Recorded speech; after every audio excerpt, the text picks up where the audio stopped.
Hello, I am Rabbi David Ingber, and this is Detours and Destinations from the 92nd Street Y. Conversations with deep thinkers about their journeys, both expected and unexpected, and the wisdom gleaned from the twists and turns along the path. My guest today is Jody Gottfried Arnhold. She is the founder of Dance Education Laboratory, DEL, at 92NY, and is a luminary in dance education and an avid advocate for dance. She also happens to be the chairperson of the 92NY board. It is an honor and a privilege to sit with you today, Jody. It's an honor and a privilege to be here, Rabbi Ingber. Well, we have many issues to talk about, but as always, I like to start off with a question that is a bit broad, but I'd love to hear you weigh in on the concept of destinations in your own life. Do you think that we broadly construed have a destination? And did you have one? Because it feels like when I, did a bit of a deep dive with my team on, your career and where life has taken you, from a very early age, there's a sense that dance was like a centerpiece of your identity and where you felt you were going. Does that speak to you? Did you feel like you had a destination?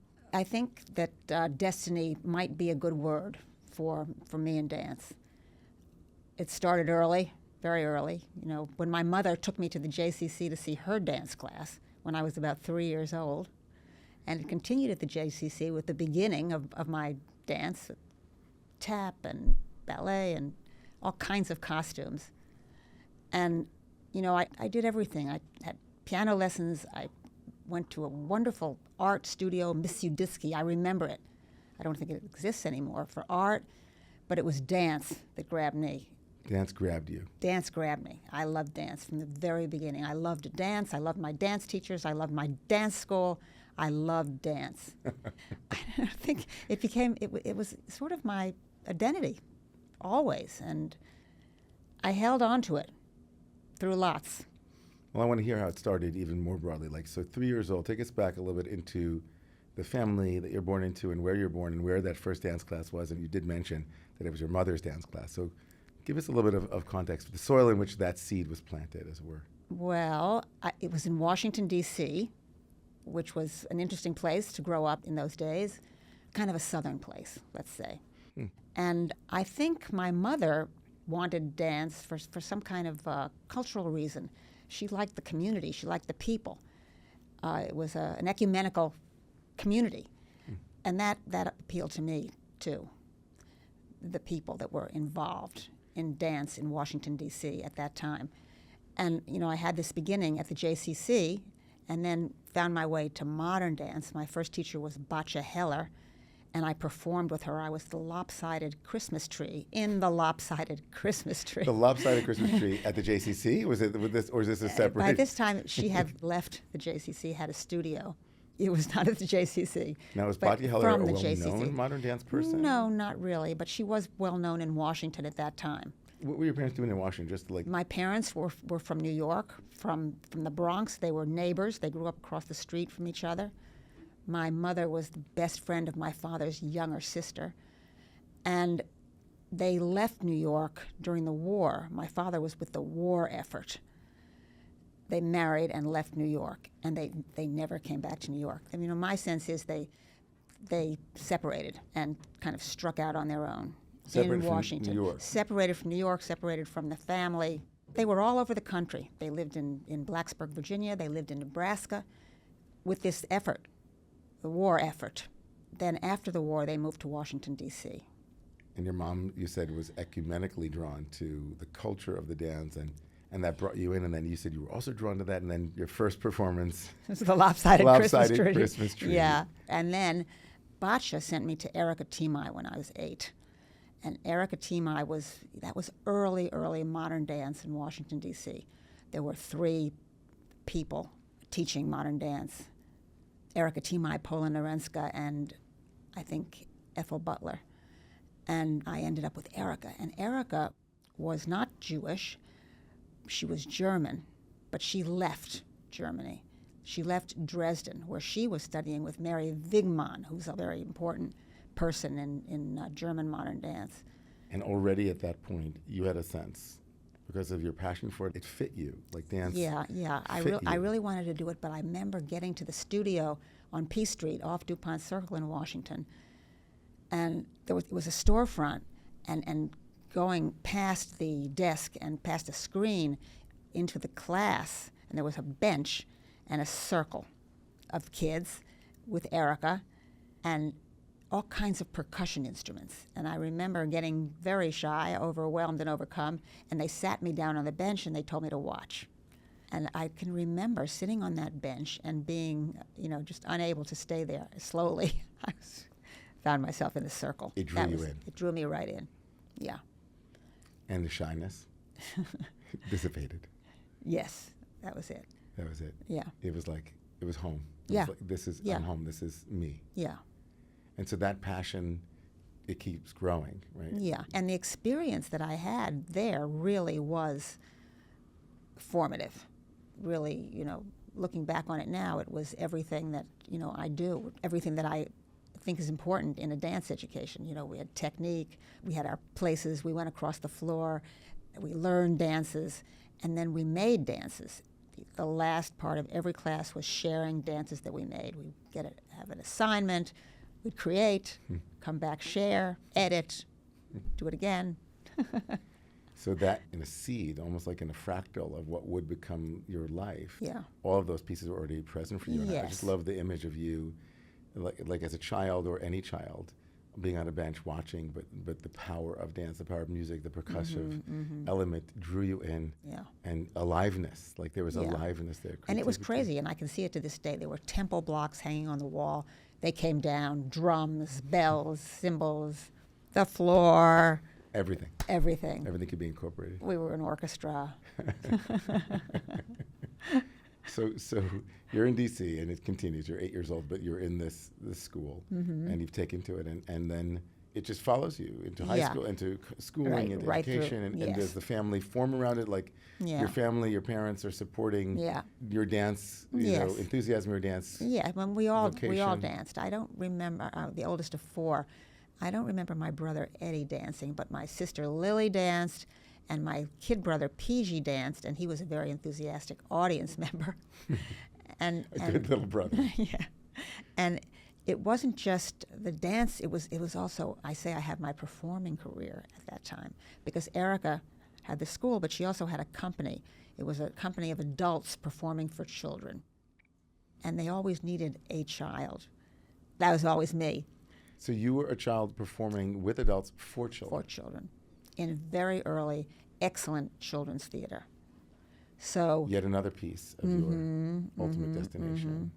yeah, so I was the apprentice in the Sorcerer's Apprentice. I was the son in the Donkey's Fable. I was the elephant's child in the Elephant's Child. I was, just a long list of dances that Erica created for children that needed a child performer. So that was a real performing career in my mind.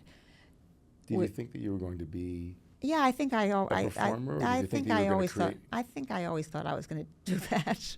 And did you envision that? And this occurred to me that when I came to New York after college, I came to New York. I had two things in my head: New York and dance. And I studied ballet, and then right there I went wrong. I should not have gone to ballet. I should have gone to Judson Church, where they were making dances and thinking about dance in different ways, and Right. it would have been right up my alley, but I didn't get to it. At that point, when you're in high school and you're developing a vision, you're still in companies, you're in different. Yeah, with a huge performing career. We went to high schools to perform. Erica had, she called it the seesaw circuit, and I think it was with the Department of Parks. Performances in playgrounds all over the city in the summer, where they built a stage and lights, camera, the whole So there makeup. it wasn't just your own self-expression, though. That's something that's also catching me here, because of course, maybe for our listeners who don't know, or maybe if they know a little bit about you, or maybe they'll read about you, we began with a little bit of your career, but for those who don't know, that so much of your career is focusing on dance as something you give back to the community, or something that you cultivate in the community already at a young age. You're not only are you a dancer who's performing and expressing your passion, but you're also in a company that's giving to the communities and setting up these outlets for dance. Dance not Yeah. just for the individual, but for everyone. Yeah, Right. that's right. Amazing. And did you think, I'm going to make a career out of dancing? I'm going to have my own company. I wasn't a big one for planning things like that. You're following the thread. Yeah. I don't really think I thought, I'm going to be a dancer. I just assumed I'd always do it. I thought I would always dance. Okay, so then you come I was back. determined to always dance somehow, no matter what. No matter what, you were going to keep dancing Yeah, somehow. yeah. And then you make the big move from D.C., which is also pretty symbolic, that your parents had left New York to go to D.C. or other places than D.C., and then you wind up back in New York. Right back. And you have those two things that you said earlier. Two things in my head, really, dance and New York. And I say to my children, I say to young people, I say, focus. But I wasn't really focused. However, I had in my head dance in New York, and that was enough. Well, it's a lot. I mean, Yeah. New York is a lot, and the world of dance in New York is a lot. What was that like for you? I got an apartment with 3 roommates, 13 West 13th Street. There you go. And I started taking dance classes. Where? Ballet with Don Farnsworth. And I did a lot of Cunningham. And then along the way, I went to the new dance group. Merce Cunningham also. Yeah, I took Martha Graham intensives. I went to the University of Wisconsin-Madison because it had a dance major. And I was in the dance department all the time. Took a lot of courses. I wasn't actually a dance major, but my life at the University of Wisconsin revolved around the dance department. I was in orchesis. I performed. I took a class or 2 or 3 every semester. My friends were in the dance department. And in my junior year, the summer after my junior year, I went to ADF, to the American Dance Festival. It was in New London at that time. And I studied with, Martha Graham herself and the Limon Company and Destiné, and loved it. And I have to tell you that in this dance studio at home, one of the most important teachers that Erica taught, but there was another teacher, Claire Millardi. She was from New York. She left to go to Harvard and start the dance department there. But she was always bringing New Yorkers. So Murray Lewis came, Lewis Johnson came, many of them came.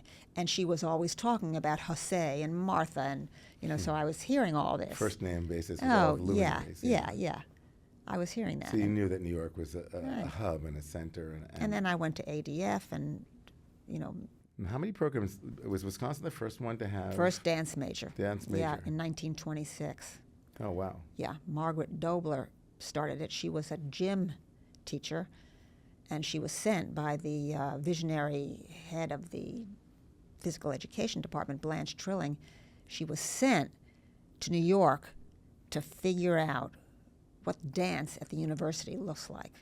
This Blanche Trilling, the visionary, wanted dance at the university. So this was, coming out of restrictive lives for women. She wanted the women at the University of Wisconsin to dance. She sent Margaret Dobler to New York to study at Teachers College. And Margaret, over the course of a year, and I don't think it came to her till the very end, put together what dance at the university should be, what dance in higher education should be. And she went back and she started a dance major, and she peopled the country, the university. She peopled higher ed with dance. That was the beginning of dance in the university. Very so dance important. in the university, which we'll get back to, because you obviously have a very big role in that legacy and the importance of that mission. But when you arrive in New York and you're taking in New York and the dance scene, you also wind up getting a job. Well, yes, I did this for 6 weeks and taking 3 classes a day. Right. And then I'd kind of take to my bed. It just wasn't going to happen. I needed structure. I needed a job. Okay. And, I got a job. I sold better Get blouses. a job. I got Jody, a job. get a job. I needed a job. I knew it. I knew I needed, for my mental health, I needed structure. I needed a job. And I sold blouses at Bonwitz. and going to dance class after work. And then I worked for 2 years for the Department of Welfare, it was called then. I think now it's the Department of Social Services. I had a caseload of 60 families, and I was a caseworker. Wow. So you were a caseworker for 2 years. Yep. And then there was a strike, and my friend's mother found a little article in the paper that said, Intensive Teacher Training Program, 12 credits in education at NYU. in the summer, job in September. So my friend Jody Friedman, and I went to NYU and took 12 credits of education. And that fall, I started teaching in 1967. And what did you start teaching? First I of all, was a thank you to Judy Friedman. Exactly, and her mother, And her mother, Dorothy Friedman. Dorothy and Yeah. Judy. So you went in when you get 12 credits in education, and as promised in the fall, you're teaching. Where are you teaching? First grade, PS 165 on 109th and Broadway. And it was the year, the Department of Education goes through all kinds of cycles and phases. It was the year of team teaching. So I was partnered with a wonderful, experienced first grade teacher and began to develop my teaching chops. And I liked it. I liked it a lot. What did you like about it? I loved teaching. I liked the kids. I like whole teaching. thing. I love teaching kids to read. This was first grade. And I did end up teaching every elementary school grade. I taught in elementary school for, 10 years with classes grouped 2, 3, 4, 5. And I really got my teaching chops. And I was always thinking about teaching dance. Teaching dance in the public school, even though I didn't know anybody who was teaching dance in the public school. Was there anybody teaching dance? Yeah, there were some people teaching Some people. in high school. Yeah, a few. So the passion for teaching is now like born in you. You realize Yeah. that you love teaching. I love teaching, but And- I and then always you loved always loved- teaching. I love teaching. You always loved teaching. Oldest of 4, I was always organizing them and the kids so in the it neighborhood. came naturally to When you. I was 15, this is telling. Erica Timai gave me the key to the studio. I opened it and I taught the 5-year-olds on Saturday morning when I was 15 years old. I had the accompanist. And so here you have an opportunity to bring these two passions together, the Yeah. natural teaching with dance. Yeah. And you thought that would be really Yeah. transformative in the public school Yeah, and I went to context. camp, and I was the dance counselor. I think that was even when I was even younger. Like I was like 13 or 14. That I didn't know what I was doing. That was hard. But there was one kid who was so good, and so I just helped her and everybody else do what she wanted to do. We did a masterful scarf dance at the end of the summer. So, oh my gosh. Oh my goodness! I love listening to it because how did you know as a teacher, okay, I'm good? Or like, was it the kid, you saw the kid Well, I don't know how good I have was. something, or you saw a spark ignited, or they got it, they understood something they didn't understand before, you saw immediate transformation, you know something? what? I could recognize good teachers, and I just Yeah, what was a good loved teacher it. to you? Oh, what they do with a class, and Kids are listening, kids are performing listening. around They're it. doing all kinds of interesting things. They're learning. Engaging them, they Yeah, feel like they're really- projects, and just all this wonderful stuff that happens with good education. I just loved a teacher that could do that. And you had the benefit of having some pretty good teachers Yeah. that had inspired you. Yes. So did you think that, I'm going to help inspire a whole cadre, a whole... I don't know. You don't know, you just wanted to touch. I wasn't thinking. You weren't thinking about it yet. It's like, don't rush. We're still forming for you. Okay. I never how did you- really knew what I was doing. But how Looking did you... back, it looks like I might have known what I was doing, but I never knew what I was doing. One thing about me, though, I always knew what to do next. That's great. I always got to the next thing. Never got stuck. And so what happened, in the public school? How did And that- so I was teaching in the public school, and I wanted to teach dance, and I heard about this program at Columbia, Teachers College, Columbia University, which was just up the hill from my school on 120th at the bottom of the park. I had to get to the top of the park where there was this university that was offering a master's in dance education. I got there, and that was really, and I went through that program. It took me 3 years, 2 summers, or 3 summers and 2 years. Or, it took a while to get that degree, and I loved it because it got me back in touch with the art. I was studying dance, and in a community of dancers. It was great. And when you graduate, do you have a sense of, okay, what you're going to do with When this I master's degree? when I graduated, I thought, okay, I'm going to get a job teaching dance, and I didn't know of any jobs teaching dance or anybody teaching dance, or I'm going to do something else. I'm going to rethink this whole thing. And I got a job teaching dance at PS 75 on 96 and West End Avenue, where I had a wonderful interview, and the principal walked me out. It was a circle of teachers and parents and the principal. at a very progressive Upper West Side school. And he walked me out and he said, I'd love to have you at my school. You should teach dance. Find a school. It's not going to be here. Because we have a classroom teacher who has gone to London to study Laban. Have you ever heard of Laban? I said, yeah, I've heard of Laban. And she's coming back, and she's For going to those who don't know what Laban is, Laban is a German dancer teacher who developed a whole system of movement analysis and movement notation. Notation, like it's a language for Yes. almost for notating. Right, and I dance. had studied Laban notation in the Teachers College program and made no connection whatever to education, where I believe that it is the most important application of Laban's work. It's walking it out. So what did you say to his? So, I mean, I was devastated. Can imagine, yeah. I thought, I found it. I found my place. And no, she's coming back and she's going to have the job.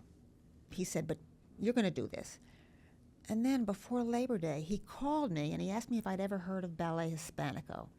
And I said, yes, I've heard of them. And he said, they're going to be at the Delacorte Theater.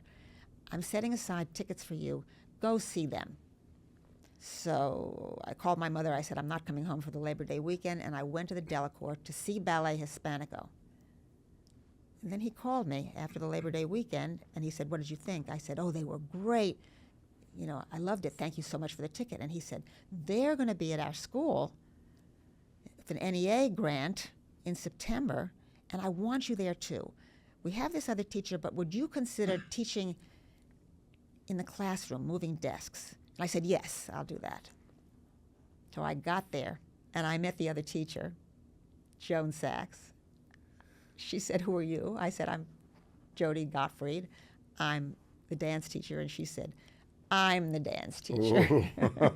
It's a dance off. Oh, Yeah. no. Two dance teachers. All of a sudden, out of no dance teachers, all of a sudden there are two at this school. And she and I became fast friends. We're friends to this day. And she was a real educator, a real teacher who had this material to apply to teaching children. The principles are anybody can dance, you can make a dance about anything, process over product, all those, progressive education ideas applied to dance education. She was determined to do this. She'd never done it. I'd been dancing and teaching all my life. We were a match. Together, we figured out what a dance program in a public school should be. So the two of you got to work on Yes, creating yes. a dance program in the public school. Yeah, for 2 years we worked together. Then she, strange word, was accessed. They sent her to another school. I had more experience. I had been teaching for 10 years. Right. She found another wonderful school downtown, PS3, and started to develop that program. And we were compatriots. I was Upper West Side. She was down in the Village, and we visited each other, shared everything. Best practices and shared supported everything. each other. Yeah. And continued developing as dance educators. And Well, what did you discover? I mean, obviously, this vision of bringing dance. What to did I schools, discover? And just so people know, again, I'm just gonna, things are gonna move quickly, but in the next couple of minutes. But there's a sense that the dance is essential. Essential. So what did you The discover? soul of the school. It can become the soul of the school. But well, this is what happened. I came in, raring to go. I bought a drum. Came in with my drum. And a pile of index cards. And the night before, I'd go, okay, tomorrow I'm going to do that. And I'd do it. What am I going to do now? Oh, no, I'll do that. Okay, but that'll only take you so far. Okay. Just, random thoughts, ideas from index cards from a big pile. You have to have An arc. You have to have the arc. plan. You have to have a big picture. And that was Laban movement analysis, which provides a vocabulary for dance. You're in a school. You have to have the words. Dance is everything. But you have to, in a school especially, you have to be able to talk about it. You have to be able to break it down into discrete units, into different lessons. Here's this Laban movement analysis applied to education. 4 categories. Body, what moves, effort, how the body moves, space, where the body moves, relationship, with whom, with what the body moves. And there it all is, on a chart, with those headings, body, effort, space, relationship, and all the vocabulary underneath. the whole thing. Any movement that you see, baseball game, kids on a playground, Right. city ballet, Moving, kinda- getting on a bus, getting off a bus, getting everything. on a bus, It's core. It's wherever. it's like the There's the soma, the basic soma. there's the vocabulary. And so this is very pioneering because you're Well, it's not pioneering. It was Laban developed the vocabulary and the organization. right. You know, we've been tweaking it along the way for our purposes. Right. It's a little different now. But it is what I meant by pioneering is maybe there are those who came before, right, Lama? But for you and for Joan, I guess, or for anyone, to go into a public school context, which most people don't think of public school as a place where dance, Right. is a core requirement, and for you to set that expectation that it's embodied, that there's something profound happening for the child when they're in dance. You had that experience of an aliveness, and then to have it comport to those categories using Laban and so on, but like to make that like a feature of your educational experience is that your natural dance or your movement is incorporated. So that's pioneering. Yeah, in a sense, it was certainly pioneering at that moment, point. at that place, at that school. It had developed after the war in England by disciples of Laban, Joan Russell, Sylvia Bodmer, a whole list of people. The work comes from that work, but we made it now for the Upper West Side, for New York City, for us now. Right. And so you do that. That works about 2 decades. You're kind of involved in that period. 25 years. 25 years. Yeah. Wow. Yeah. And dance became the soul of that school. We didn't do anything without the dance. They were reading nursery rhymes. We did dances about the nursery rhymes. They were studying symmetry, asymmetry. We did dances about symmetry and asymmetry, or shapes, stories, poems, seasons, holidays, making dances all the time. That was the goal. That was the it. goal. I mean, there was technique, there was improvisation, there was, all of it, but the goal was dance making, And so, choreography. And that's the highest level of thinking. That's where it all comes together. so it all comes together in choreography and making dance. And there are so many principles that are being applied in a very tangible, concrete, somatic way. Yes. So take us into, like, there's a big of a pivot in your life. You meet your husband Yeah. at some point in this period. Yeah, I met John just about the time I started teaching dance. John was a very supportive boyfriend at the beginning of my dance teaching career, or during it, actually in the heyday of it. I got to be a master teacher. I developed a master program at PS 75 where I had student teachers coming from all over and, people visiting me and wanting to know how to do this. And that's when I started thinking about teacher training very seriously. But when you had met John, and for listeners, people might not know who John, he's your husband. Yeah. And was John also in the arts, or? No, John was a banker. He's a banker. Banker. So a dancer meets a banker. Meets the banker. However, Yes. when I said to John, I'm a dancer, whatever I said, I'm a dance teacher, I teach dance at PS 75, whatever I said, he had, That's great. I know, he had a context for it because his beloved Aunt Esther was a modern dancer in Dresden. Listen to this. Amazing. The Arnhold family was from Dresden. Their bank was in Dresden. It was the first bank Aryanized by the Nazis. John's grandfather had a stroke and died, leaving his mother with 5 kids. She left with 3 of them. John's dad went to Switzerland to boarding school. The baby, Esther, wouldn't leave because she was 15 years old and she was in dancing school. She was with Palooka. That was her life. She wouldn't leave.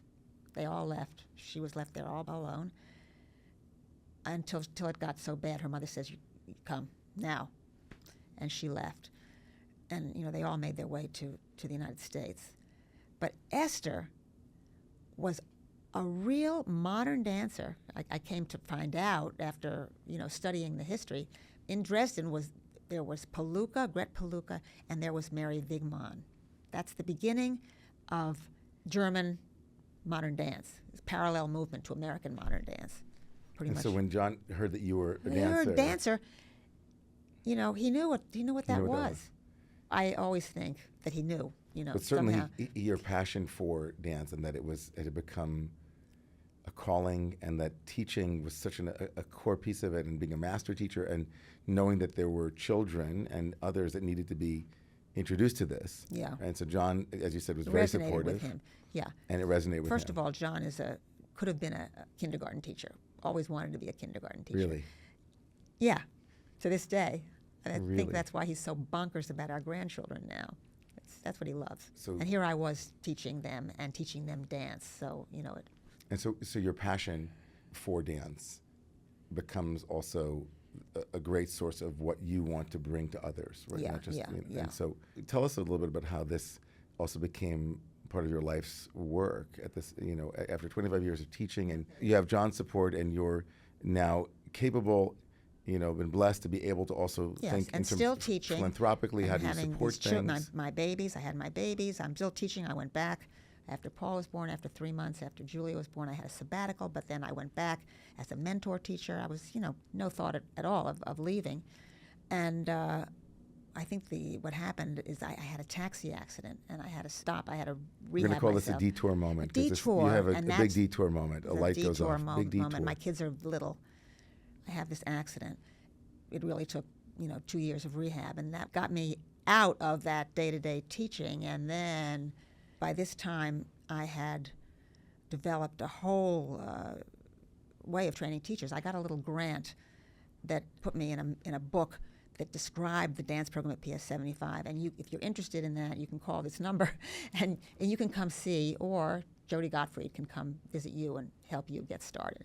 And then I was giving workshops all over the place, teaching dance in the elementary school. And I developed with a partner. I worked with Joan Sachs. I worked with Kyle Haver, who was very important. Kyle wanted to student teach with me. He was in curriculum and teaching at Teachers College, and they said, no, you have to student teach with a real teacher. And he said, she's a real teacher. And they said, we'll go look. And they came as a committee, and they spent the day, and they said, she's a real teacher. That's when it started to have student teachers from curriculum and teaching dance with a dance teacher.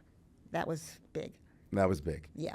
And so then this becomes like a focal point of your philanthropic support. No philanthropic. Not yet. Not yet. No. You're still just doing my thing. doing your thing and building stuff. Right. And yeah. and making and Yes, working with people but and trying to slowly getting into the philanthropic part of it. In that, my first foray was, Ballet Hispanico, which was in residence. I met Tina and kept a connection PS with her. 75, yeah. She was very helpful to me as a dance teacher. I was helpful to her. I sent her students. She gave me records. She gave me books. She taught me bamba. We lived around the corner from Ballet Hispanico for many years. Remarkable. Yeah.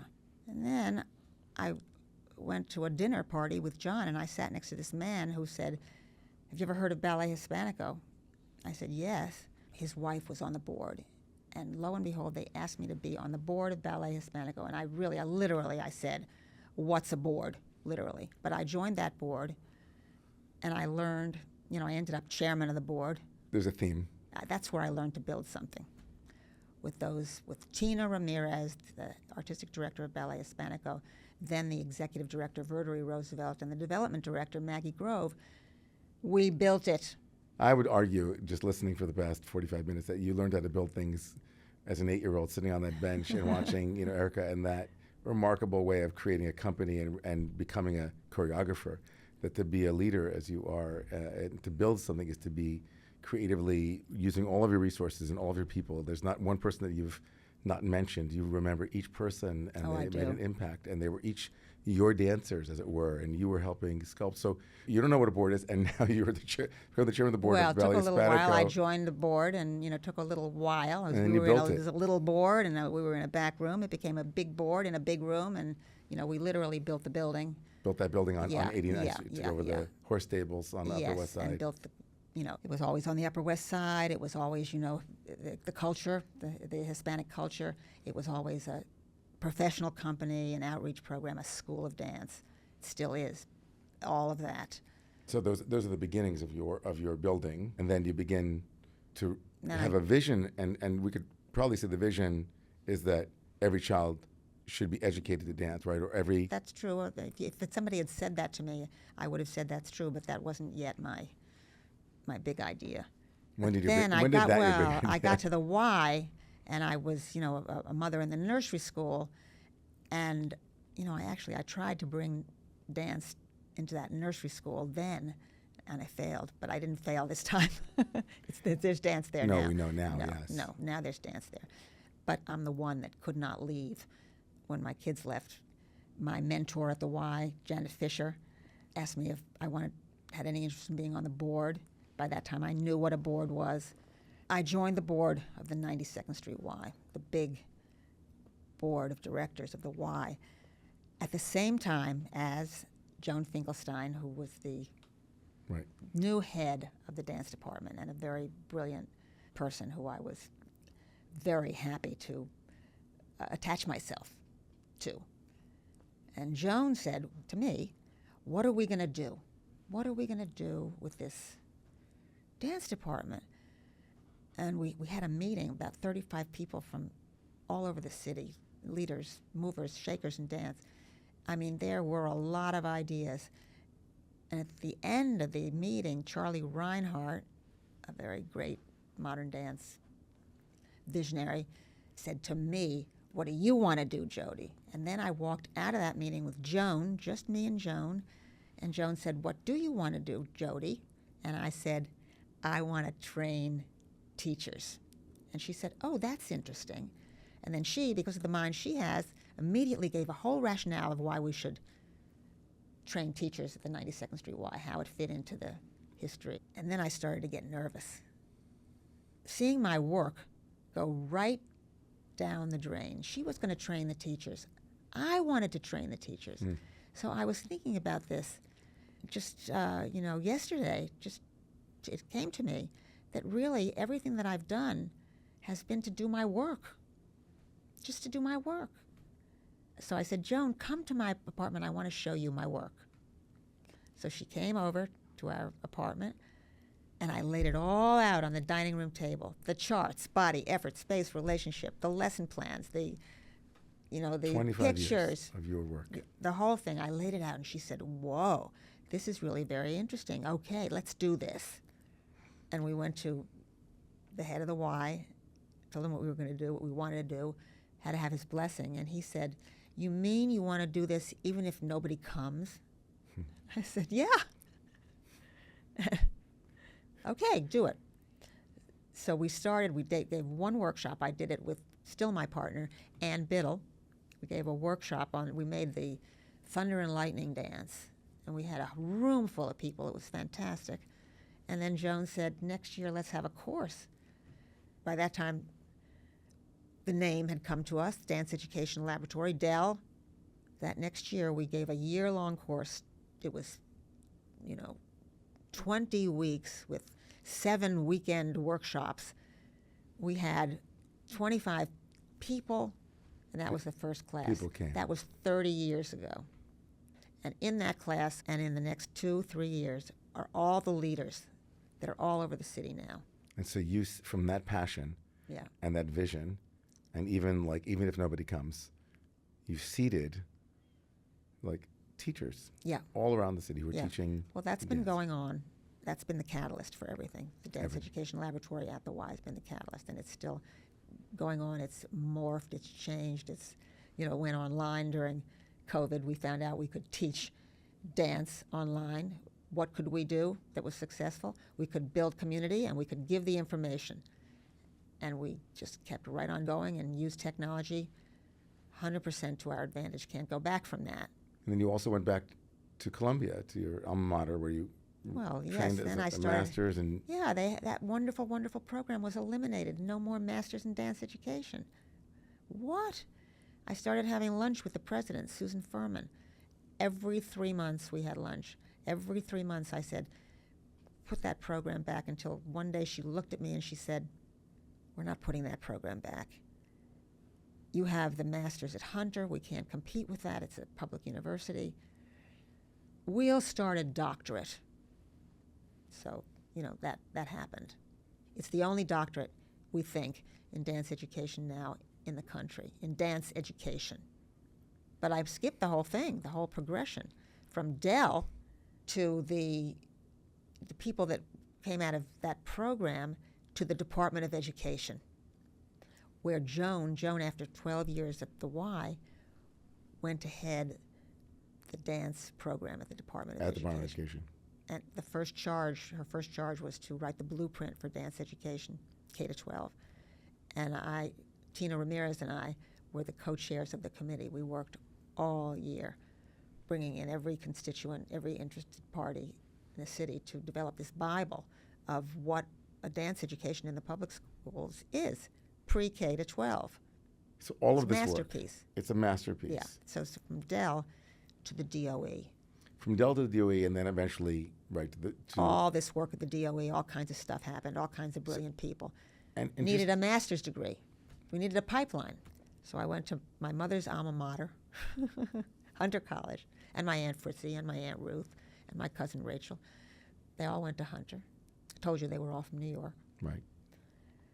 I got to Hunter, and Jennifer Rabb, the brilliant president of Hunter, wanted a dance program. She wanted a master's in dance education. And I said, yes, that's very interesting. We talked about it until she said, you don't want an MFA, you want a master's in dance education. I said, yes, that's what I want. I want a pipeline of prepared, certified dance teachers, dance educators for the public schools. And that began, and that's every year, 10, 8, 15 people graduate, and they teach, and they are prepared and certified. They teach all over the city.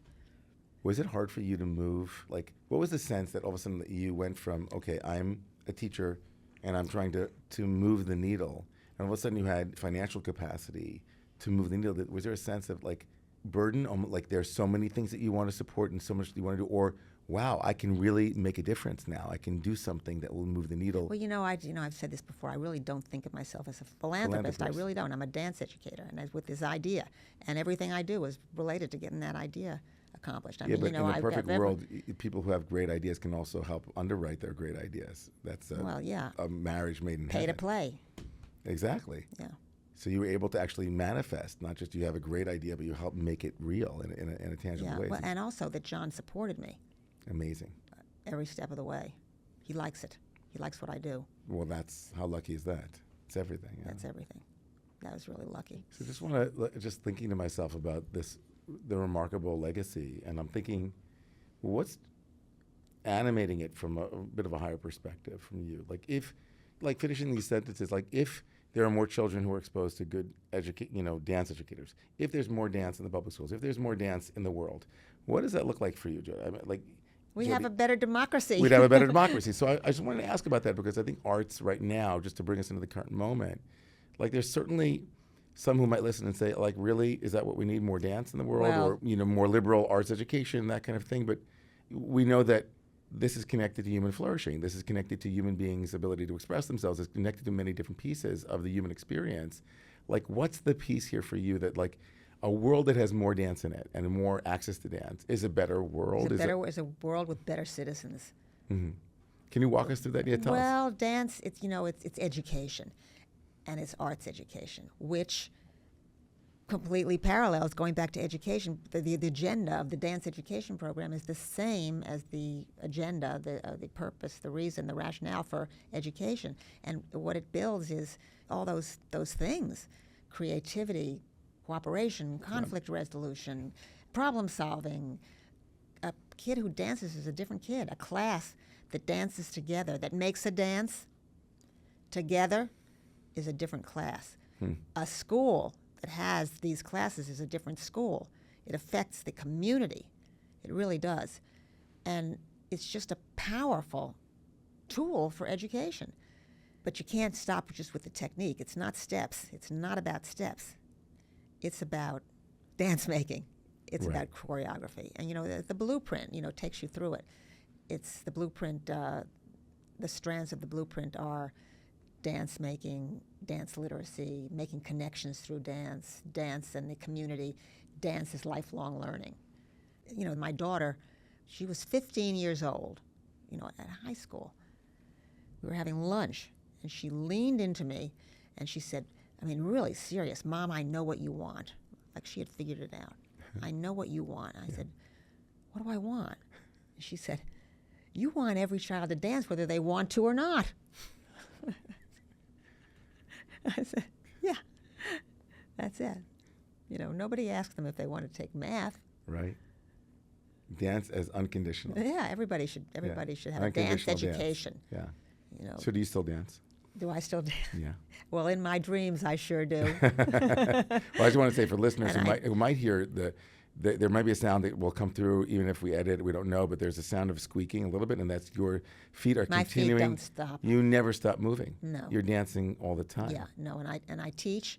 And I always studying dance in some way, whether it's social dance or Tai Chi or something. Did you study Tai Chi, by the way? Oh, yeah. Me too. Whoa. Oh, yeah. I didn't know did Tai Chi that. for many years. Oh. And one of our connections was that I was very involved tangentially with dance communities in my 20s and 30s, both in New York and in Israel. I was a gyrotonic instructor, and I did gyrotonic, and I happened to be living in Israel for a year and working down at Suzan Dalal, which is the center where the Bat Sheva, the National Dance Company of Israel, is located. And I had many of the dancers as clients of mine in teaching Pilates or gyrotonic. Unbelievable. But I was doing a lot of Tai Chi at one point. And at one point when I just had started at the Y in 2023 in January, I think that Bat Sheva was arriving. Yeah. And I had a chance to speak at the opening of their stint down at the Joyce, I think. So it was a really a wonderful kind of melding of different worlds. But yeah. No, I love Bat Sheva and visited them in Israel and, have become really quite involved in Bat Sheva and have got them to the Y. We had them recently, the second company. Very wonderful. Well, that brings us, we're talking about, Odd, we're talking about Israel, talking a little bit about Bat Sheva.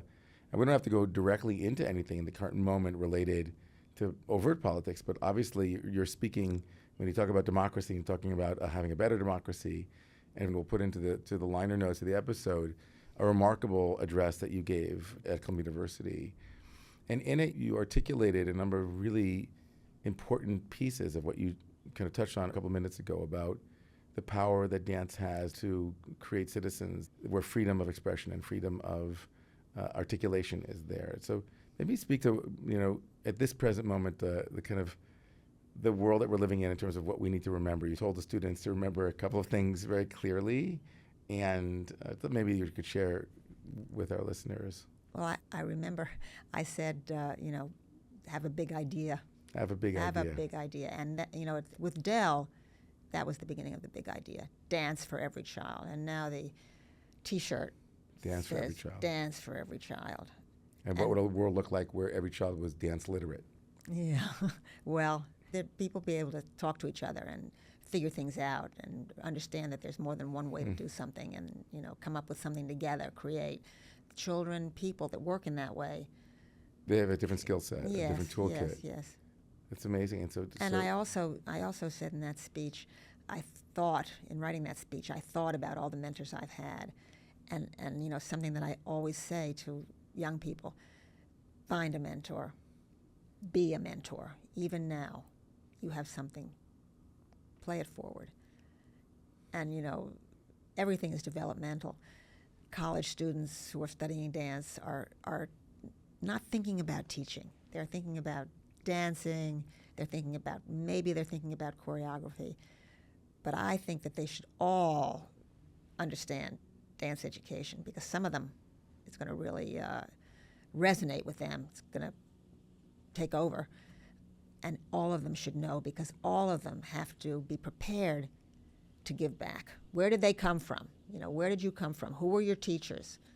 Who are you going to teach? It's such a fundamental question. I think that, any of our listeners, if you just listen carefully, listeners, to the way that Jody has been speaking about her journey, your journey, Jody, you have not failed to mention moments where you needed mentorship or where you were provided mentorship. Even on the board, when you came to the Y, you had a mentor. You consistently are walking out that talk that you find someone to mentor you or you become a mentor and you give back in that way. And that's kind of an ethic that you embody. And even as you became a master teacher, like you are now giving back by creating more mentors and more for children, which is remarkable. And this is Yes. really important. Okay, I This see is you're holding up the really finger. important. You've heard this before, but Yeah. it is really true. By your students, you are taught. You know, I get inspired all the time by the work I do because of the people that I've known when they were beginning and watched till now they're teaching me, and I get to learn.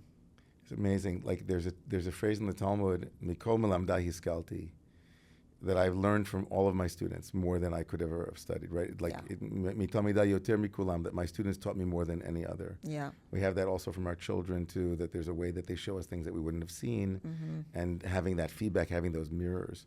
It's an amazing thing just to think that at this moment that there's a paucity of humility around perspectives. Like there's almost like a posturing of certainty when there should be collaborative problem solving as opposed to a kind of false bravado about knowing something at this moment, kind of acting like you were an expert when you're not, that kind of thing that's happening at this moment.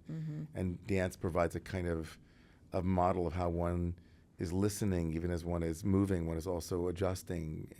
You know, that's a kind of hands-on experience of what it is to negotiate and to learn and to be humble. This moment's a bit scary, though. Let's just be honest. Oh. I mean, how are you navigating? What's giving you hope, and what are you drawing from in this moment? You know. Well, you know, the hope is the teachers. You know, the people that I see doing the work, the artists, the teachers. They give me hope. The students at Hunter give me hope. The students at Teachers College give me hope. That really gives me hope. Those people are graduating and going all over the country. And, you know, they even have a think tank. You know, we started an institute for dance education, research, policy, and leadership. So it's a real think tank up there. So people who are going to be those mentors and help bring out the wisdom of dance to others are giving you hope. And They give me hope. that pipeline is not drying up. They're still there. I don't think it can be stopped at this point because of Yeah. those people. And I'm still looking for the next big idea. So, you know. Right, you're I'm looking not for the next done. big idea. Right. So for leaders out there also who are listening to you and also know that you fearlessly went into different areas that were new for you and kind of like you said, okay, I don't know how to do that, but I'm going to learn, I'm going to lean in. I'm going to listen. I'm going to listen and I'll find a mentor and I'll kind of make my way. Yeah. Who am I going to listen to? Yeah, that's great. Yeah. Just who am I going to listen to? Yeah. Just love that as a phrase. Who am I going to listen to? Yeah. That leadership begins with that. Yeah. And also, like learning a new skill is who am I going to listen to? Who am I going to follow? Who's going to show me? You were the chair of the board of a global cultural institution at a time of great, I would say, challenge, trials, tribulations, October 7th, kind of the elections. And I just mentioned, of course, that it's a bit scary time right now. Yeah. Were all of the skills that you learned as an educator, as a master educator, were those what helped you navigate this? I mean, I just say that as someone who works at the 92nd Street Y and had not known you until I came to the Y a couple of years ago, I was always taken by the ways in which you model some of the things that you've been speaking about today. I brought myself to that role. I really did. There's really nothing else that I could do.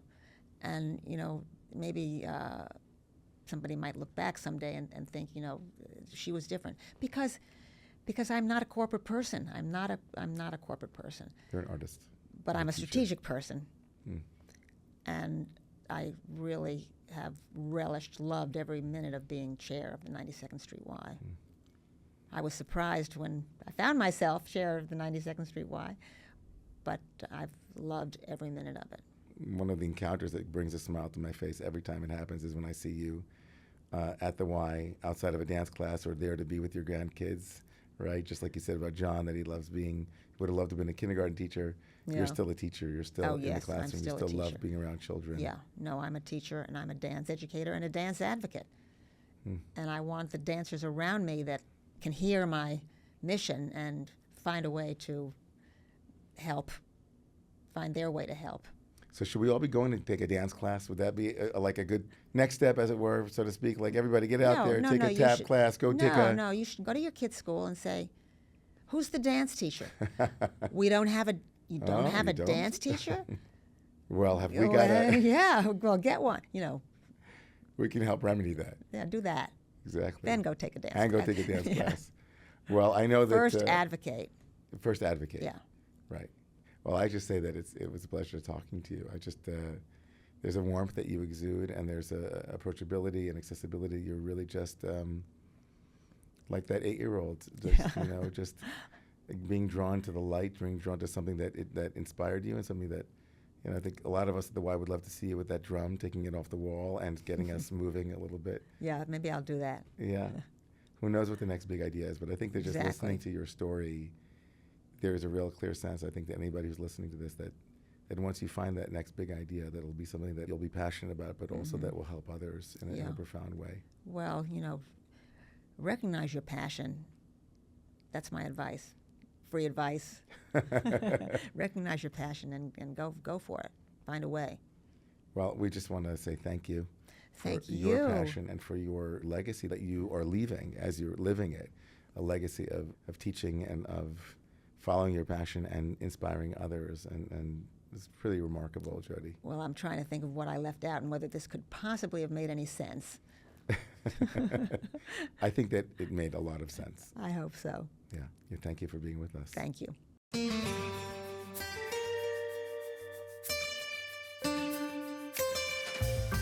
I want to thank our team producer, Efrat Bigger, our editor, Maya Geyer, and music by Shimon Smith.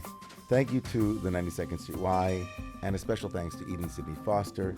I'm your host, Rabbi David Ingber, and this is Detours and Destinations. See you next Tuesday in the next episode, and until then, may all of your detours be destinations.